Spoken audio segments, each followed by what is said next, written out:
Bertemu kembali. Menjelang Ramadan, 100 asnaf terdiri daripada anak yatim dan ibu tunggal sekitar Seremban diraikan dan menerima bantuan zakat. KRS Group mengagihkan bantuan zakat RM150 kepada setiap penerima.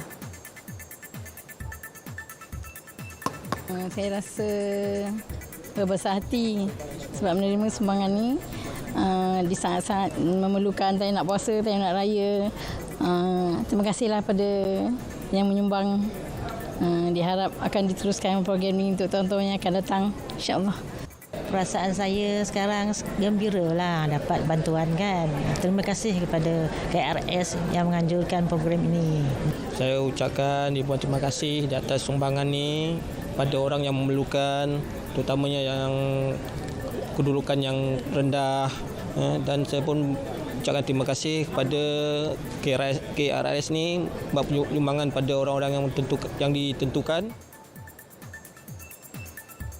Kementerian Pendidikan KPM menyambut baik cadangan Persatuan Sindrom Down supaya mengubah sukatan pembelajaran golongan tersebut. Menterinya Fadilina Siddiq berkata pengubahan sukatan pembelajaran tersebut mampu memenuhi keperluan pasaran pekerjaan pada masa akan datang.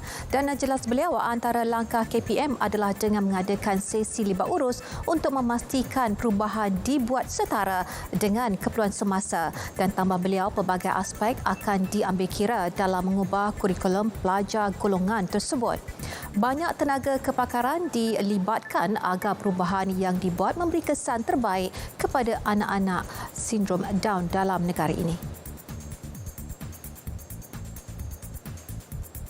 Sebanyak 52 buah sekolah di Johor dikenal pasti terjejas banjir sejak 28 Februari sehingga semalam, manakala 187 sekolah telah dijadikan pusat pemindahan sementara PPS.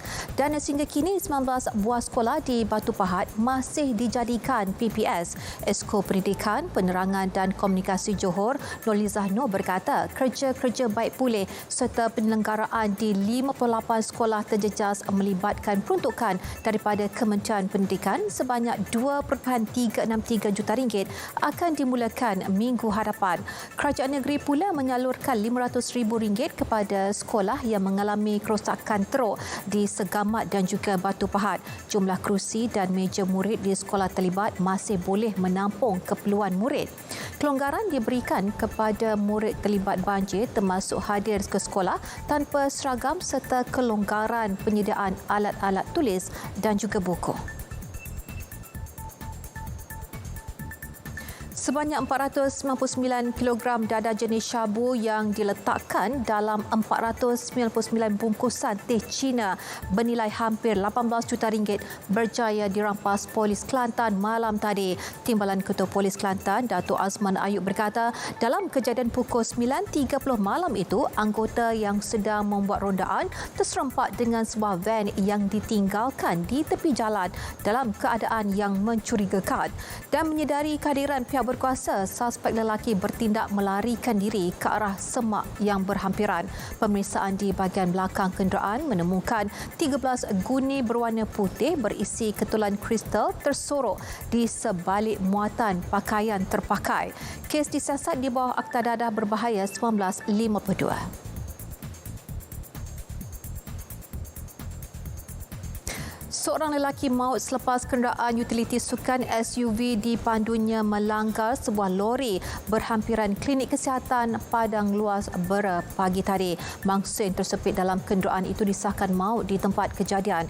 Pegawai Perhubungan Awam Jabatan Bomba dan Penyelamat Malaysia JBPM Pahang, Zulfadli Zakaria berkata pihaknya menerima panggilan berhubung kejadian pada 8.41 pagi. Dan susulan itu 10 pegawai dan anggota dari Balai Bomba dan Penyelamat Triang bersama sebuah jentera dihantar ke lokasi kejadian. Pasukan bomba terpaksa menggunakan peralatan menyelamat khas bagi mengeluarkan mangsa yang tersepit. Mayat mangsa kemudiannya dibawa ke klinik berhampiran menggunakan ambulans dan kes diserahkan kepada pihak polis untuk siasatan lanjut. Dengan itu sekian berita. Assalamualaikum dan salam hormat.